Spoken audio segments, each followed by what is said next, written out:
8. Italian Americans. Out of Africa. In the 1830s, when there was only a trickle of Italian immigrants into the United States, a prominent gentleman in New York declared, "A dirty Irishman is bad enough, but he's nothing comparable to a nasty Italian loafer." A few decades later, the eminent American historian and philosopher John Fiske concurred, estimating that the lowest Irish are far above the level of these creatures, Italians. The most common claim made against Italians was that they possessed a natural inclination toward criminality, as the New York Times put it in 1876. But they were accused of other unsuitable behaviors as well, as the Times remarked in the same editorial. The Italian is lazier, more gossiping, and fitter for intrigue than the American. The newspaper concluded that it was hopeless to think of civilizing them or of keeping them in order except by the arm of the law. The philanthropist Charles Loring Brace wrote in 1872 of his failed attempts to reform new arrivals from Italy and concluded that Italian immigrants were, without exception, the dirtiest population I had met with. The dark skin of Italians and their home country's proximity to Africa made many suspect that the immigration service was allowing into the country a new population of Negroes, black-eyed, swarthy, and wicked, according to an 1881 New York Times article. The Times was especially concerned that Italians wielded the same primitive sexual power as African Americans.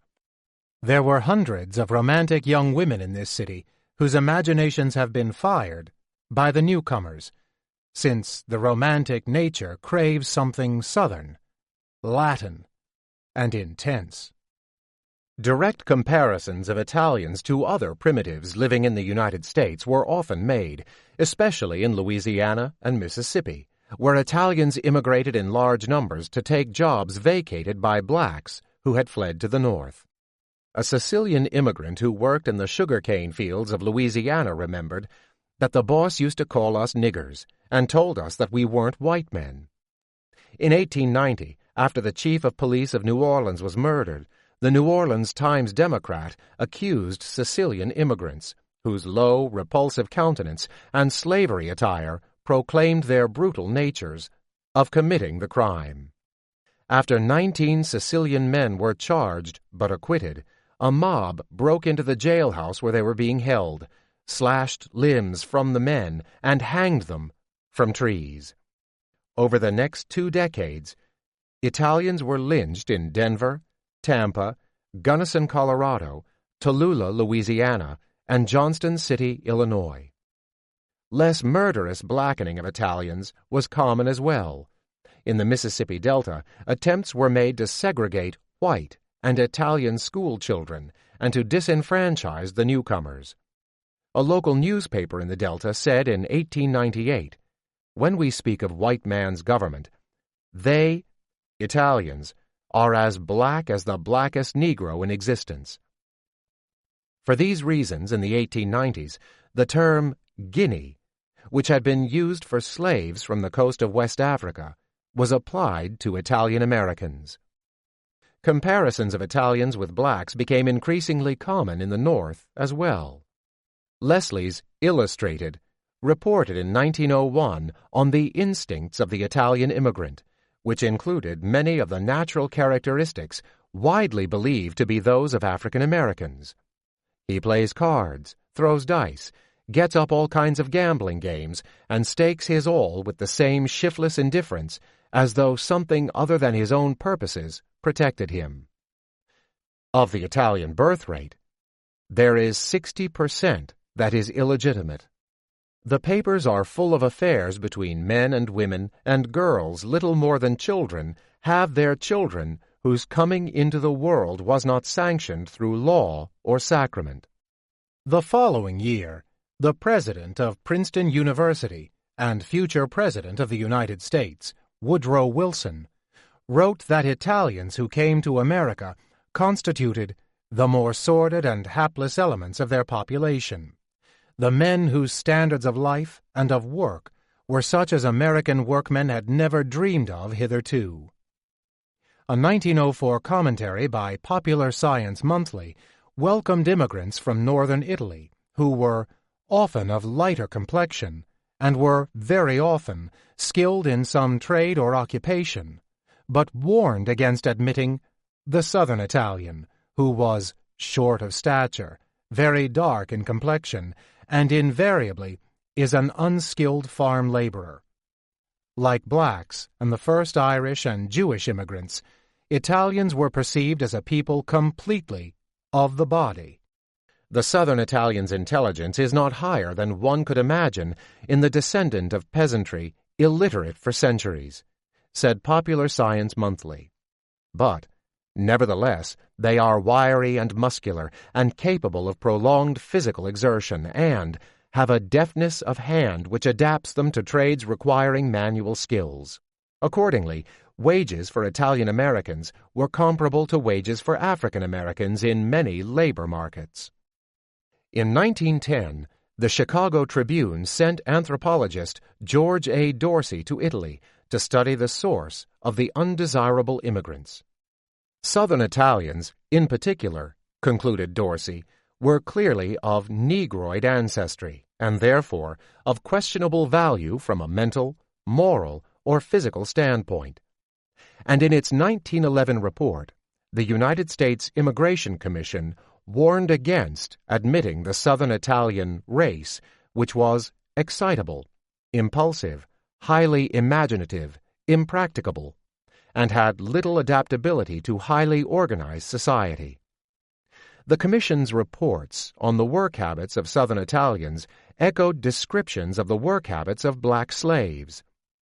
It seems generally agreed that the Sicilians are less steady and less inclined to stick to a job day in and day out than other races. They will take the day off now and then whether they lose their positions or not. Even more damning was the conclusion that certain kinds of criminality are inherent in the Italian race. After receiving the Commission's report, the U.S. House Committee on Immigration and Naturalization debated, with inconclusive results, whether one should regard the South Italian as a full-blooded Caucasian. In the 1910s, several scholars examined the racial lineage of Italians and were disturbed by what they found.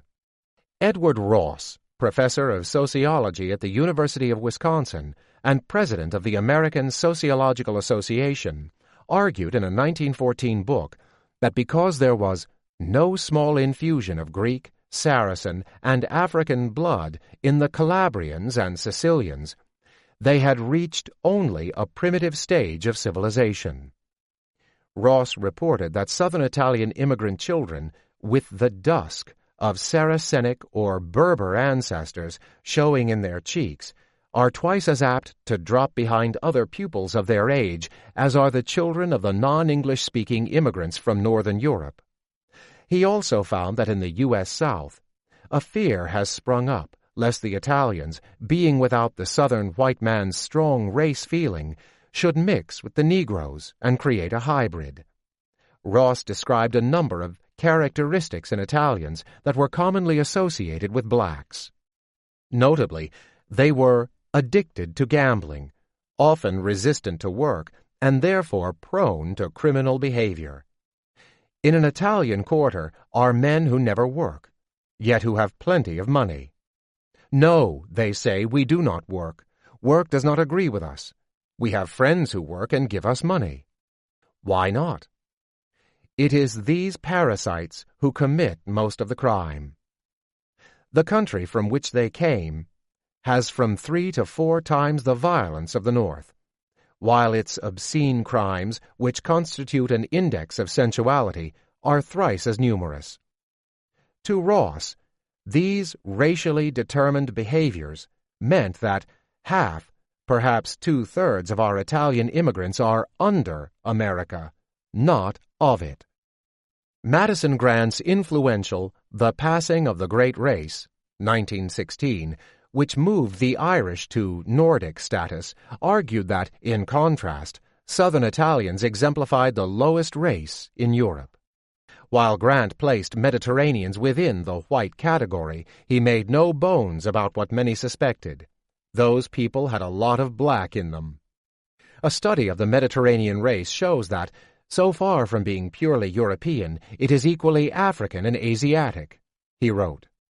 With similar pessimism for the prospect of Italian assimilation, the chairman of the Missionary Education Committee, a Protestant evangelical organization, declared in 1917 that Italian immigrants have very little or no knowledge of what Christian living means. Sunday to them is a fete day, not a holiday. Drinking is a matter of course. Sexual morality is at a very low ebb among the men. And so far as their appreciation of the value of the truth is concerned, the less said, the better. Italians flunked a number of intelligence tests that were given to immigrants in the 1910s and 1920s.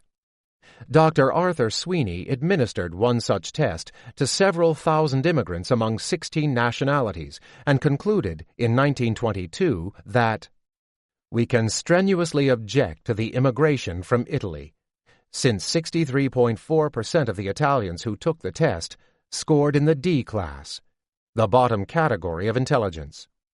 The D class represented a stage between imbecility and dull normality, and as a class of workers was somewhat more useful than the mentally retarded, but little more dependable. Only the Polish scored lower on the test. Owing to their lack of discipline, Italians were in no sense soldier material, said Sweeney. Rather, they were best suited to dig ditches, clean latrines, and contribute only in a muscular way to the work of the army. The shiftlessness of Italians was described in terms nearly identical to those used for the work habits of slaves. Constant supervision of their work was necessary. Even simple tasks were beyond their powers if continuous labor was necessary. They wholly lacked initiative, and, like blacks, while Italian immigrants were believed to lack rationality and discipline, they were also thought to be better able to perform and enjoy the pleasures of the body. The men of the D class are physically well developed, Sweeney reported. A large number of them are attractive and, by reason of their emotional instability, are regarded on first sight as unusually quick and responsive. They laugh easily and are with equal ease moved to tears. Some members of the D class were also marked by a lack of inhibition that made them value leisure over work, freedom over responsibility, and gratification over sacrifice. What gives him pleasure is the height of his ambition. In a 1919 study written by Harvard economics professor Robert F. Forster, Italian immigrants were found to be sorely lacking the American work ethic. Forster reported that employers often described the Italian worker as lazy, shirking, tricky, a time server, and complained that Italians were known, just as slaves were once known, to feign sickness in order not to have to work in bad weather. Their bad qualities included low efficiency and inability to withstand cold weather, said one employer. Others interviewed by Forrester preferred black workers over Italians. Our opinion is that generally the amount of work done per Italian laborer per day is not equal to the amount of work done per laborer per day by our other white laborers or by Negroes. Forrester reported that the results of a test conducted by a company to determine the efficiency of Italian workers showed that in a given time they completed only 35% to 50% of the same work done by non-immigrant workers. In line with their poor work discipline was a lack of sexual control. Plenty of testimony exists to show that loose living on the part of male Italians abroad is common. Our witnesses, who are generally also critics, affirm that there is often a ready frequenting of prostitutes, as well as a high rate of wife desertion. Forster attributed all these failings to the Italians' general lack of civilization. In many things, the Italian has the mind of a child, he wrote. Sometimes what is impressive is a sheer lowness of standards, a state of contentment with those modes of living which civilized people, as much by metaphor as by knowledge, surely, call primitive. For instance, the Italian's universal vice was his dirtiness. He was dirtier than the Negro. For all these reasons, it is no compliment to the Italian to deny him whiteness, yet that actually happens with considerable frequency. The biological claims about the blackness of Italians, in particular Southern Italians, were not without merit. Since much of southern Italy is closer to Africa than to Rome, and for millennia experienced flows of population to and from the Dark Continent, it should be no surprise, as historian Thomas Guglielmo puts it, that many social scientists at the time considered meridionally Southern Italians part African. In many cases, they were, and are. During the great wave of immigration, most of the Italians who relocated to the United States moved even closer to Africans.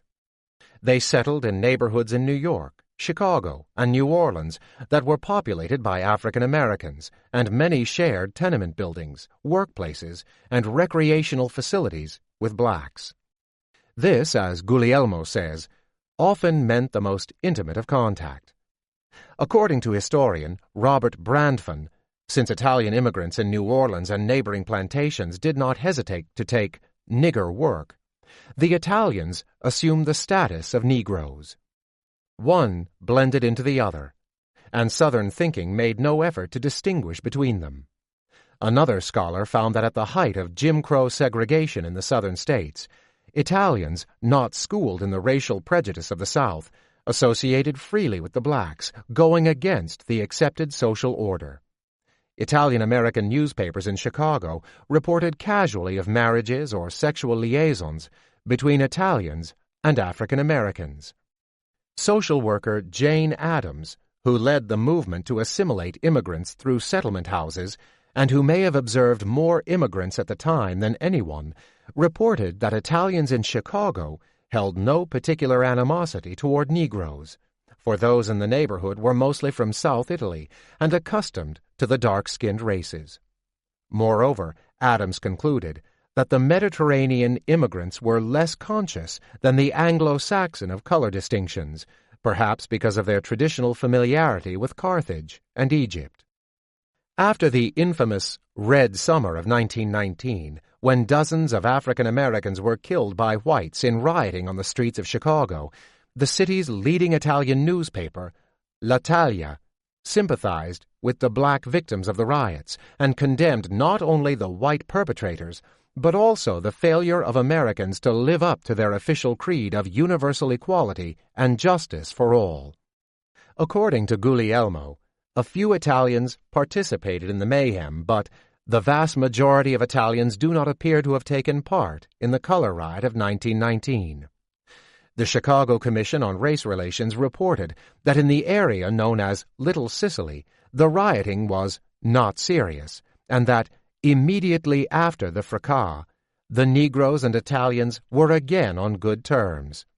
3 years later, the Commission reported, friendly relations existed between the Sicilians, who predominate, on the near North Side, and their Negro neighbors.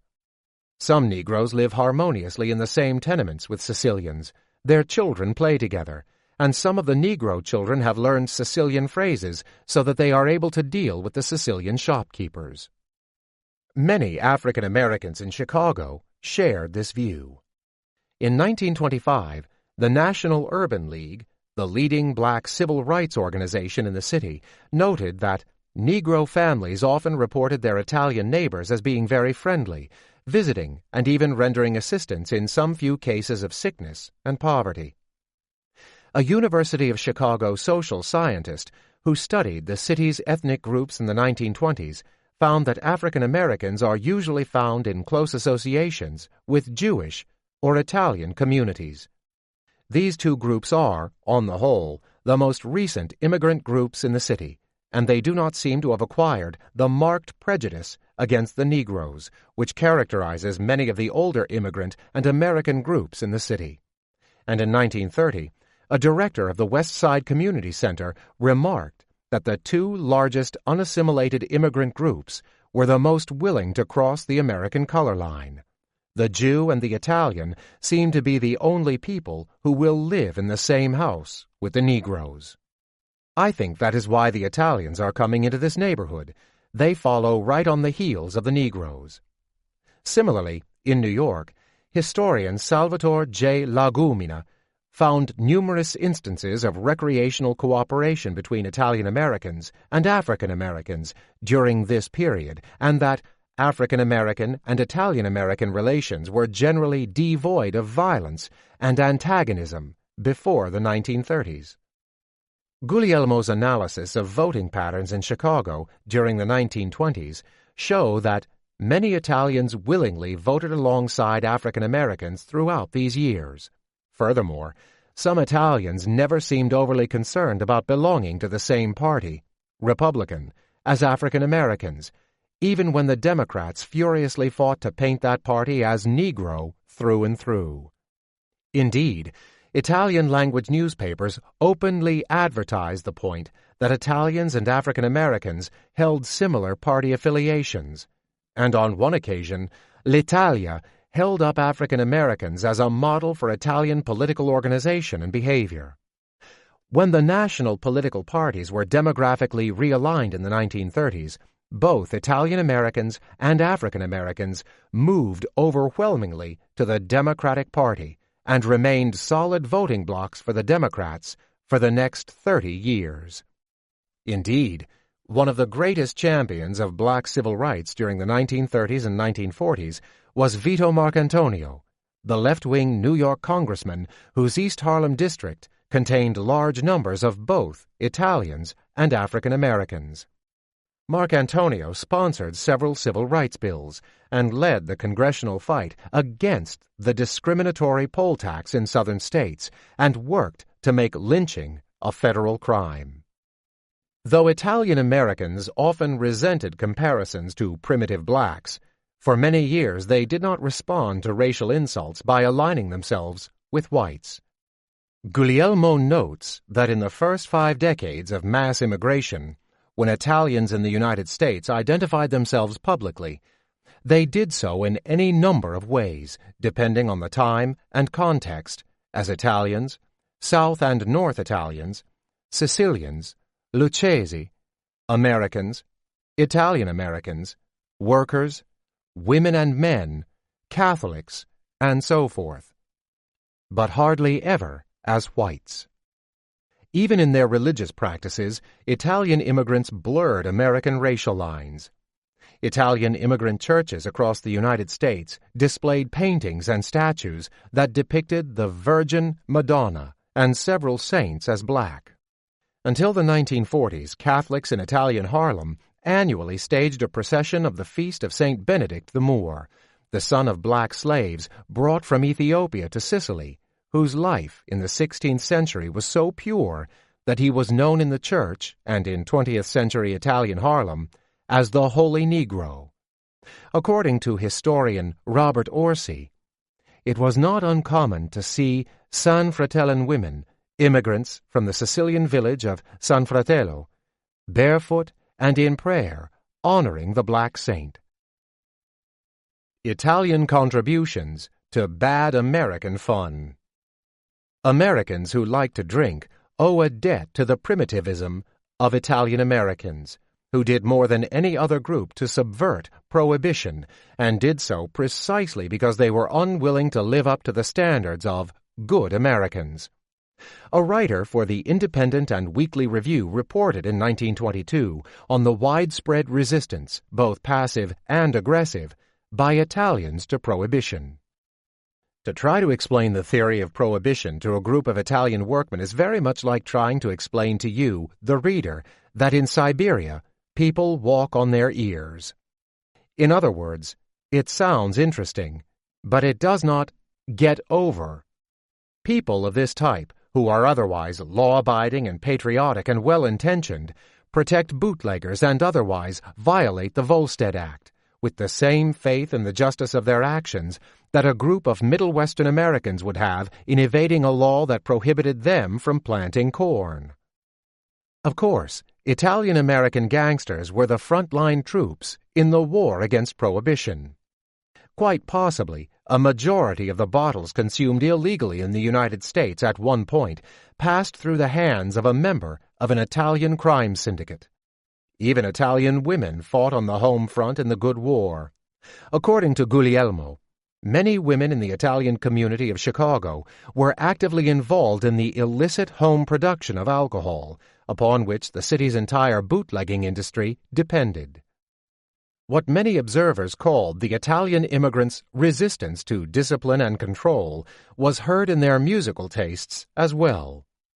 Musical as few other people have been, the Italians have never developed much interest in choir singing, said Robert F. Forster. Edward Ross described Italian-American singing and dancing as joyous, shameless gregariousness. University of Chicago researcher Gertrude Sager toured the near West Side and found that Southern Italians would rather sit and sing all day than do any work and improve their surroundings.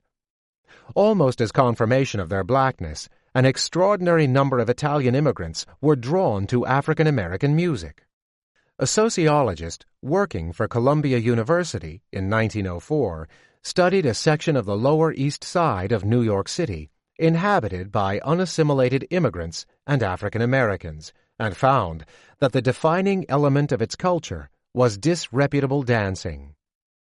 Of all the different amusements possible to these tenement dwellers, Italians, Jews, and blacks, for the most part, there is none that appeals to both sense and emotion so strongly as dancing, especially dancing conducted to the wild music of blaring cornet and loud beating drum, with rattling sounds from a guitar and mandolin.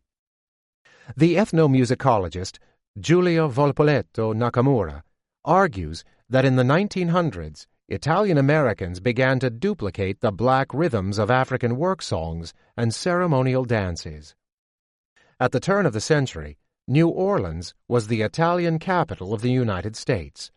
More people of Italian and Sicilian descent lived in the Big Easy than in any other American city. Even before they landed on shore, the immigrants were feared for their rhythm. A reporter for the New Orleans Daily Picayune sounded the alarm in his report of an immigrant-freighted vessel from Palermo approaching the city. As it came gradually closer and closer to the shore, and recognition was possible from ship to landing, and from terra firma to the floating mass, there arose a chorus of excited yells, queries, exclamations, calls in high-pitched vernacular that was positively deafening. And the gyrations of arms, heads, and bodily contortions which, strangely, seemed to be indispensable with the exchanges of greetings among some of the Latin races, were enough to cause any sedate and practical onlooker to fear that a limb or two of the most vehement of the excited performers would suddenly be severed and fly off. Most of these surly Sicilians headed to the little Palermo section of the French Quarter. A visitor to the neighborhood called it an area of gin, cheap wine, and dope, with half-naked children, old, dark, fat men and women sleeping on their stoops, and the odor of garlic and rotten fruit everywhere. This was where many of the funkiest men in American history were born. Most of the early jazz clubs in New Orleans were owned and operated by Sicilian immigrants, many of them members of the Mafia. And because of the immigrants' affinity with African Americans and the gangsters' disregard for social mores, they all featured both black and Italian musicians in direct violation of segregation laws. Clubs such as Matranga's, Joe Segretta's, Tonti's Social Club, and Lala's Big 25 hosted the social laboratory that created America's classical music. The creators of that music were descendants of slaves like Joe King Oliver, Ferdinand Jelly Roll Morton, and Louis Armstrong, and men who had been the half-naked children of the old, dark, fat Sicilians of Little Palermo. Dominic James Nick LaRocca, a self-described poor Dago boy from the wrong side of the track, claimed with some justification that he was the creator of jazz, though he began his musical career by imitating the African-American brass bands he heard as a child in New Orleans. Whether or not La Rocca invented the music, his original Dixieland jazz band spread its shockingly primitive sexuality to a national audience. In 1916, the band, featuring La Rocca on a cornet and his fellow Sicilian-American Tony Sbarbaro on drums, traveled to Chicago, where it gained national attention for making white people dance. Anti-vice activists in the city hoped to drive the blatant scream of the imported New Orleans jazz band back down the Mississippi River, but soon found that thousands of the band's fans were intent on making the night hideous. As La Rocca remembered, "The impact we had on the people of Chicago was terrific. Women stood up on the dance floor doing wild dances. They had to pull them off. The more they would carry on, the better we could play. The crowd would start yelling, 'Give us some more jazz!' I can still see these women who would try and put on a show, raise their dresses above their knees and carry on, men shrieking and everybody having a good time." The following year in New York, the band made the first commercially issued jazz recordings, including La Rocca's composition, Tiger Rag, which became one of the most wildly covered jazz standards of the 20th century. The band's records and its performances in large New York venues gave rhythm to millions of white people. Variety magazine described a January 1917 performance by the, slightly renamed, original Dixieland Jazz Band at Reisenweber's restaurant on Columbus Circle as both the moment when jazz made its official bow in New York and as a revolutionary learning experience for the audience. The band disgorged its voltaic music, a far cry from the formal waltzes, one-steps, tangos, and foxtrots to which New York had been accustomed. The music, with its piercing sonorities, its complicated rhythmic patterns, seemed like so much tonal confusion, so much riot of sound.